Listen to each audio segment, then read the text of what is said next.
Hello दोस्तों, YouTube channel JSS study point में आपका स्वागत है। तो हम केमिस्ट्री के अंदर हमारी यूनिट नंबर फर्स्ट चल रही थी आयनिक ठोस, जिसमें हमने त्रिज्यानुपातक पढ़ लिया था। अब इसके आगे पढ़ना स्टार्ट करेंगे। तो इसके आगे त्रिज्यानुपात का आयनिक संरचना पर प्रभाव, तो इसके लिए एक सारणी बनेगी। तो हम वह सारणी बनाते हैं। तो आज हम शुरू करते हैं सारणी। तो सारणी में हम सारणी बनाते हैं, ठीक है। तो दोस्तों, ये सारणी बना दी गई है। तो इस सारणी में सबसे पहले त्रिज्यानुपात का मान, फिर समन्वय संख्या, फिर संरचना, फिर उदाहरण।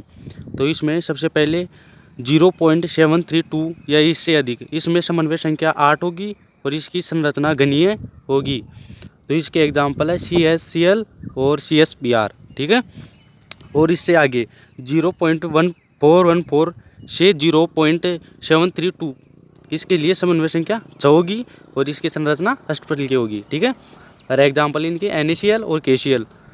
और त्रिज्यानुपात का मान इसमें 0.225 से 0.414 होगी, उसमें इसकी समन्वय संख्या 4 होगी और संरचना चतुष्फल की होगी, ठीक है। और एग्जाम्पल ZNO ZNS। अब इसमें सबसे पहले हम घनीय संरचना इसकी लेंगे, ठीक है। घनीय संरचना इसमें मतलब इसका डायग्राम बना के और इसकी मतलब डेरिवेशन होगी और डेरिवेशन सोल्व करेंगे, ठीक है। तो सबसे पहले आता है घनीय संरचना, ठीक है। घनीय संरचना। अब घनीय संरचना की समन्वय संख्या कितनी होती है? समन्वय संख्या होती है 8। कितनी होती है? 8, ठीक है, 8 होती है। अब इसके लिए समन्वय संख्या 8 के लिए त्रिज्यानुपात का निर्धारण।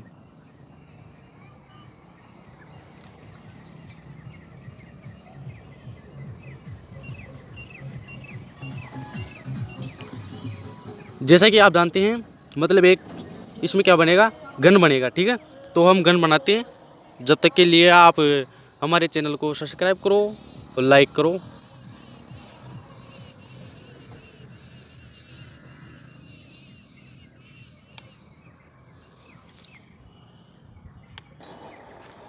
तो दोस्तों, मैंने घन बना दिया है। तो अभी इसमें एक सेंटर पॉइंट लेते हैं, ठीक है। ये सेंटर पॉइंट ले लिया। तो पहले इसका नाम दे देते हैं हम ABCDE और FG, और ये नीचे रहेगा जिसको H, ठीक है। अब ये सेंटर पॉइंट ले लिया एक, ठीक है। ये सेंटर पॉइंट ले लिया। अब इससे हम मतलब यहाँ से एक AC है ना, वहाँ पे एक कर्ण खींचेंगे, ठीक है। ये सीधा खींच दिया, ठीक है। अब यहाँ से हम एक लंब डालेंगे बिंदु P से, नहीं O मानो से, बिंदु O से, ठीक है। और यहाँ पे बिंदु P हो गया, ठीक है। अब A को O से मिलाने पर, ये A को O से मिला दिया, ठीक है। तो इसके अंदर यहाँ से A से लेकर B तक की दूरी R त्रिज्या।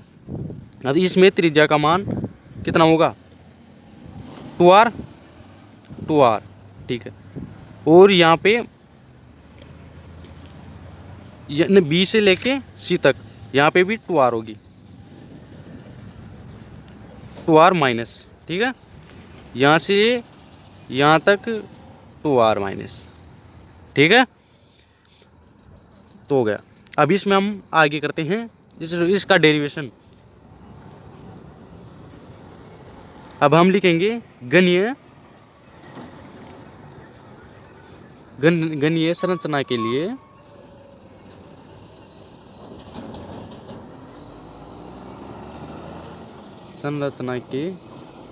लिए त्रिज्यानुपात का मान निम्न प्रकार ज्ञात किया जाता है।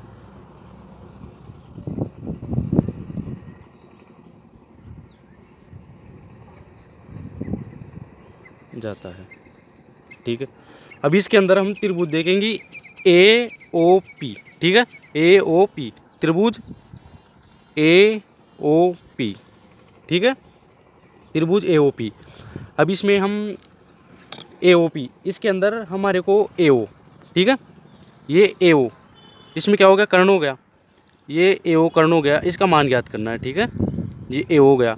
तो हम लिखेंगे AO का इसको होल स्क्वायर बराबर AP का AP आधार हो गया, आधार स्क्वायर प्लस लंब का स्क्वायर OP का स्क्वायर, ठीक है। इसको समीकरण नंबर 1 दे दो, ठीक है।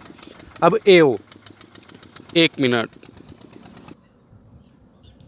तो एक और चीज़ समझो दोस्तों, अब ये है, मत माना कि एक ये गन है छोटा सा, तो इसमें मेन केंद्र है प्लस, इस पे प्लस चार्ज होता है, बाकी कोनों पर माइनस चार्ज होता है, ठीक है, ये माइनस चार्ज हो गया, ठीक है।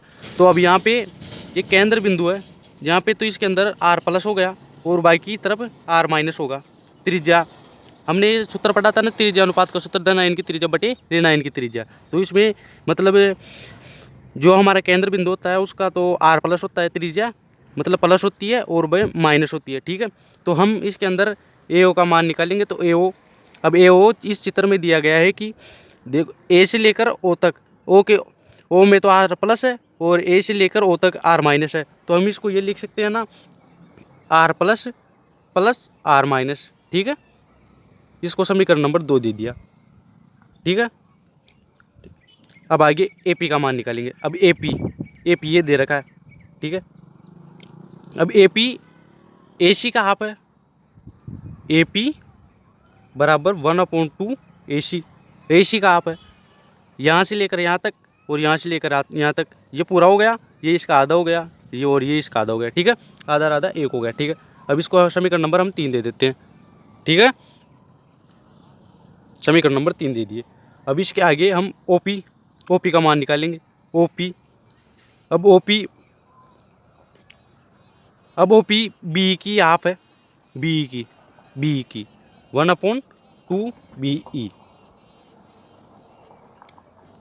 अब BE की वैल्यू हमारे को 2R दे रखी है, क्या 2R माइनस, इसकी भी 2R माइनस हो गई, ठीक है, यहाँ से लेकर यहाँ तक।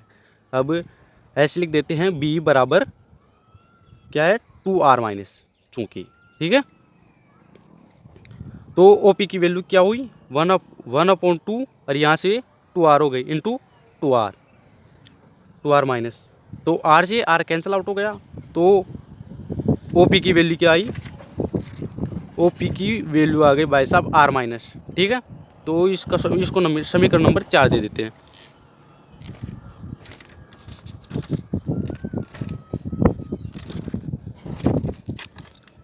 इसको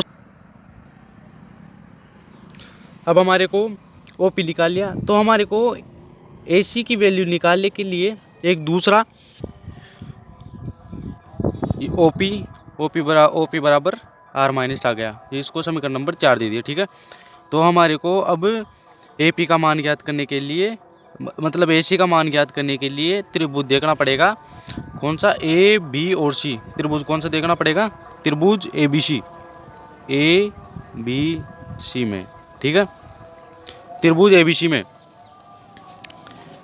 ABC में वही AC स्क्वायर कर्ण स्क्वायर बराबर आधार स्क्वायर प्लस लंबी स्क्वायर, ठीक है। तो हमारे को AB की वैल्यू दे रखी है, AB की वैल्यू 2R माइनस दे रखी है, ठीक है, 2R माइनस का होल स्क्वायर प्लस BC की वैल्यू भी हमारे को दे रखी है 2R माइनस का होल स्क्वायर, ठीक है। तो ये दे दिया। तो अब AC बराबर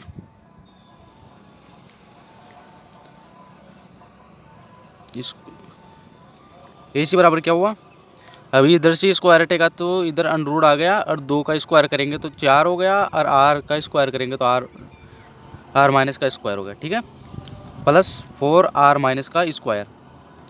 तो अब AC बराबर दोनों को जोड़ा तो अंडरूट 8R माइनस का स्क्वायर हो गया, ठीक है। अब आ गया AC बराबर 2√2R माइनस, ठीक है, 8 का क्या हो गया, 2√2 हो गया, ठीक है, √8 का मान, ठीक है। अब क्या है, हमारे को AC की वैल्यू चाहिए थी, AC की वैल्यू आ चुकी है, तो अभी इसको हम समीकरण नंबर 3 में रखेंगे, ठीक है। AC का मान समीकरण नंबर 3 में रखने पर,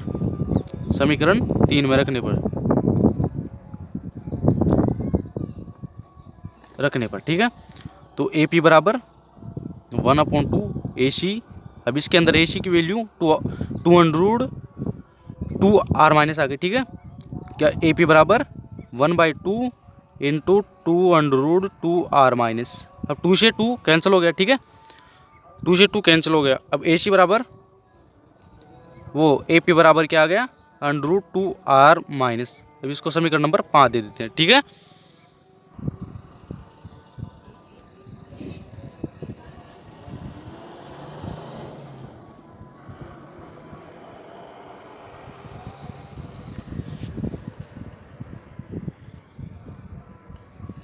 अब समीकरण 2, 4, 5 का मान समीकरण 1 में रखने पर, समीकरण 1 में रखने पर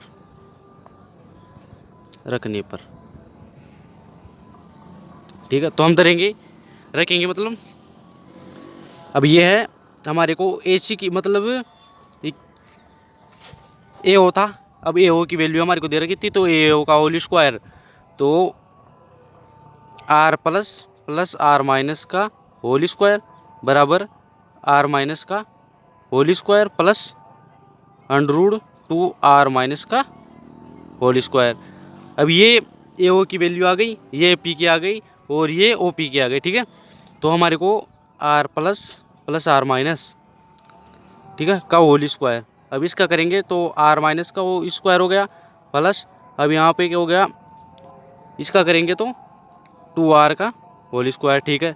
अब यहाँ से स्क्वायर हटाएंगे तो इधर अंडर लग जाएगा, आर प्लस आर माइनस का ये बराबर, यहाँ पे इधर अंडर लग गया, तो आर माइनस का स्क्वायर प्लस 2r माइनस का स्क्वायर, दोनों को टोटल जोड़ेंगे तो आर प्लस आर माइनस का ये बराबर, तो √3r माइनस का होल स्क्वायर हो जाएगा, ठीक है।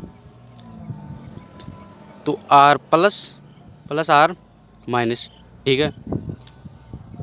तो क्या आ गया, यहाँ पे क्या हो गया, √3 अभी r बार हो गया, स्क्वायर से √ हट जाएगा r के ऊपर से, ठीक है। तो अभी से ये r माइनस है, अब r माइनस को इस इधर ले जाएंगे, पक्षांतरण करेंगे इसका, तो यहाँ पे बच जाएगा r प्लस बराबर √3r माइनस r माइनस, ठीक है। अब दोनों में से r माइनस कॉमन लेंगे, r माइनस कॉमन ले लिया, तो यहाँ पे √3 - 1 बच गया, ठीक है। तो √3 की वैल्यू क्या होती है, √3 की वैल्यू होती है 1.732, ठीक है। अब इस वैल्यू को यहाँ पे पुट करेंगे तो r प्लस बराबर r माइनस 1.732 -1, तो क्या बच जाएगा, 0.732 बच जाएगा r प्लस।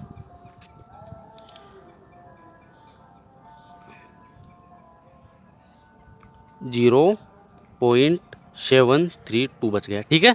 तो r माइनस है, r माइनस को इधर ले जाएंगे तो r plus upon r minus बराबर 0.732, ये वैल्यू आ गई किसकी, ये गणितीय संरचना CN बराबर 8 की, ठीक है। तो ये कंप्लीट हो चुका है। तो दोस्तों अब इसको हम क्या लिख सकते हैं, त्रिज्या अनुपात का सूत्र क्या होता है, r बराबर, इसको r मान लेते हैं ना, धन आयन की त्रिज्या बटे ऋण आयन की त्रिज्या r हो गई, तो 0.732 ये मान आ गया, ठीक है। 2 यूनिट करवाएंगे, तो इसमें क्या है, 2 यूनिट करवाने पर आपका मतलब सिलेबस भी ऐसे कंप्लीट हो जाएगा और एग्ज़ाम में भी इनमें से ज़्यादा पूछते हैं, तो इनको ध्यान से पढ़ना, ठीक है। तो हमारे चैनल को लाइक सब्सक्राइब करना, धन्यवाद।